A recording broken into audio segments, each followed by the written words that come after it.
एक व्यक्ति था, उसके गुरु एक सन्यासी थे। वह व्यक्ति दुनियादारी से उब सा गया था।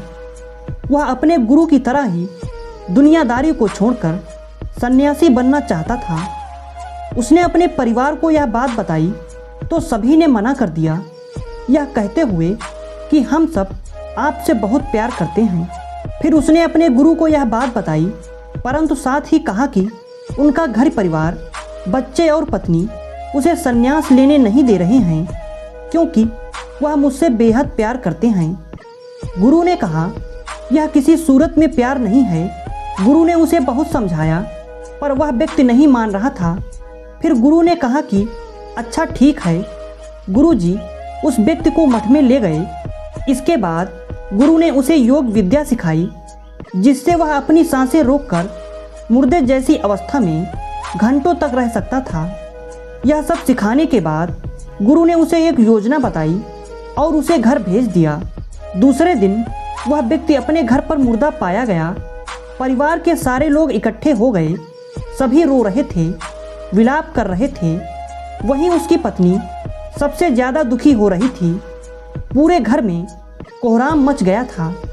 सभी की आंखें नम थीं। वह व्यक्ति मुर्दा अवस्था में था, मगर योग अभ्यास से आसपास के माहौल को महसूस कर सकता था और सुन सकता था। उसे बड़ा सुकून मिला कि उसका परिवार उसे कितना प्यार करता है। अंततः उसने संन्यास का इरादा त्यागने का फैसला कर लिया। कुछ ही देर बाद उस व्यक्ति के गुरु वहां पहुंचे। गुरु ने सभी को शांत किया और अपने शिष्य के पड़े शव को देखा। कुछ देर शव को देखने के बाद उसके परिवार वालों को कहा कि इस शव में जान फूंका जा सकता है। इस व्यक्ति को मैं अपनी विद्या से जिंदा कर सकता हूँ। यह बात सुनकर घर के सभी लोग बहुत खुश हो गए। सभी को एक उम्मीद की किरण नजर आ रही थी। फिर सभी ने उस सन्यासी से कहा कि तो आप यह काम जल्द से करिए। इस पर उस सन्यासी ने कहा, एक समस्या है। इस कार्य के लिए परिवार के किसी अन्य सदस्य को अपने प्राण त्यागने होंगे। यह सुनकर सभी लोगों की सांसें रुकी की रुकी रह गईं। सभी ने एक दूसरे को देखा। सन्यासी ने परिवार के सभी सदस्यों से एक एक कर पूछा, पर किसी ने भी हाँ नहीं कहा। सभी ने अपनी जान की जरूरत बताई और अपनी जिम्मेदारी भी। सन्यासी ने फिर उस व्यक्ति के पत्नी से कहा, अगर ये ही नहीं रहे तो तुम कैसे जियोगी? उसकी पत्नी ने तुरंत जवाब दिया, मैं इनके बगैर भी जी लूँगी।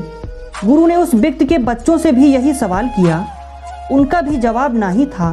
फिर यही सवाल उस व्यक्ति के माता पिता से किया। उनका भी जवाब एक ही था। इसके बाद गुरु उस व्यक्ति के शव के पास आए और बोले, हे व्यक्ति, तुम उठ खड़े हो जाओ।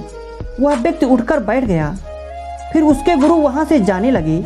उसने अपने गुरु को रोका और गुरु से कहा, मैं भी आपके साथ चलता हूँ। अब उस व्यक्ति को समझ में आ गया था कि उसकी ज़रूरत उसके घर में कितनी है। अब वह एक पल भी अपने घर में रहना नहीं चाहता था।